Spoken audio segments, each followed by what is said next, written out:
ಗೌರವ ಡಾಕ್ಟರೇಟ್ ಸೇರಿದಂತೆ ವಿವಿಧ ಸಂಘ ಸಂಸ್ಥೆಗಳನ್ನು ಸಹಿತ ಪ್ರಶಸ್ತಿ ಪಡ್ಕೊಂಡು ತಮ್ಮದೇ ಆದ ವ್ಯಕ್ತಿತ್ವವನ್ನು ಓದುವ ಜೊತೆಗೆ ವಿಮರ್ಶೆ ವ್ಯಕ್ತಿತ್ವವನ್ನು ಬೆಳೆಸಿಕೊಂಡು ಬಂದಂಥ ಹರಿಹರ ಪ್ರಿಯ ಅನ್ನುವಂಥವ್ರು.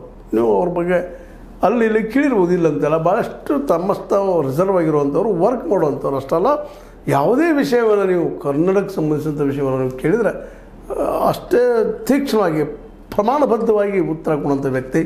ಅಷ್ಟಲ್ಲ, ಅವರು ತಮ್ಮ ಒಂದು ಮನೆ ಮಾಡಿದರು. ಏನಪ್ಪ ಅಂತ ಪುಸ್ತಕದ ಮನೆ. ಅಲ್ಲಿ ಏನಪ್ಪ ಪುಸ್ತಕಗಳು ಅಂತ ದೊಡ್ಡ ಸಾಹಸ ಬಿಡಿರಿ ಅವರು.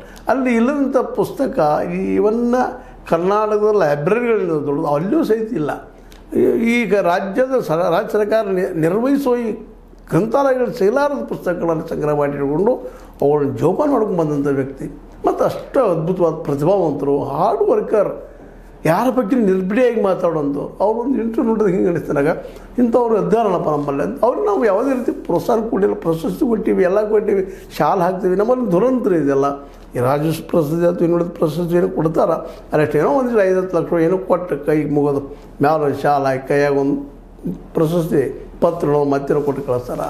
ಅವುಗಳನ್ನೆಲ್ಲ ತೊಗೊಂಡಂಥ ಇವರು, ಅನೇಕ ಪ್ರಶಸ್ತಿ ತೊಗೊಂಡಂಥ ಇವರು ಹರಿಹರ ಪ್ರಿಯ ಇವತ್ತು ಅದನ್ನೆಲ್ಲ ಸುಟ್ಟು ಹಾಕಿದ್ದಾರೆ ಮನೆ ಮುಂದೆ ಅನ್ನುವಂಥ ಸುದ್ದಿ ಬರ್ತಾ ಇದೆ ಅಂತ.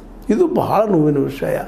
ಈ ಸಾಧಕರ ಜೊತೆ ಯಾಕೆ ಹೀಗೆ ಹೇಳ್ತಾ ಇದ್ದೀನಪ್ಪ ಅಂತಂದ್ರೆ, ಸಾಧಕರ ಪಾಪ ಇವರೆಲ್ಲರೂ ಹೆಚ್ಚಾಗಿ ಈಗ ಸಾಧನೆ ಮಾಡಿದ್ರಲ್ಲಿ ಏನೋ ಉಮಾಶ್ರೀರು ಒಂದಿಷ್ಟು ಬದುಕನ್ನು ಕಟ್ಕೊಂಡಿರ್ಬೋದು, ಮತ್ತೇನು ಮಾಡಿರ್ಬೋದು. ಭಾಳ ಜನ ಅದರಲ್ಲೂ ಕೆಲವು ಜನ ಸ್ವಲ್ಪ ಯೂನಿವರ್ಸಿಟಿಯಲ್ಲೋ ಅಲ್ಲಿ ಕೆಲಸ ಮಾಡಿದ್ದಾರೆ. ಆದರೆ ಕುಣಂದೂರು ನಮ್ಮ ಇವತ್ತೇನು ಹೇಳಿದಂಥ ಕುಣಂದೂರು ಲಿಂಗಪ್ಪನಂತವ್ರು ಆಗಿರ್ಬೋದು, ಇನ್ನುಳಿದವ್ರು ಆಗಿರ್ಬೋದು, ಪಕ್ಕೀರಿ ಅವರಾಗಿರ್ಬೋದು, ಈರಮ್ಮ ಆಗಿರ್ಬೋದು, ಅದೇ ಕಾಲಕ್ಕೆ ಈರಮ್ಮದಕೇರಿನೂ ಅಡ್ಡಿಲ್ಲ, ತರೀಕೆರೆ ಚೆನ್ನೈಯವರು ಚೆನ್ನಾಗಿ ಮಾಡ್ಕೊಂಡಿರ್ಬೋದು, ಇಲ್ಲ ಅಂತಾರೆ ಬದುಕಿಗೆ ಏನು ಬೇಕು.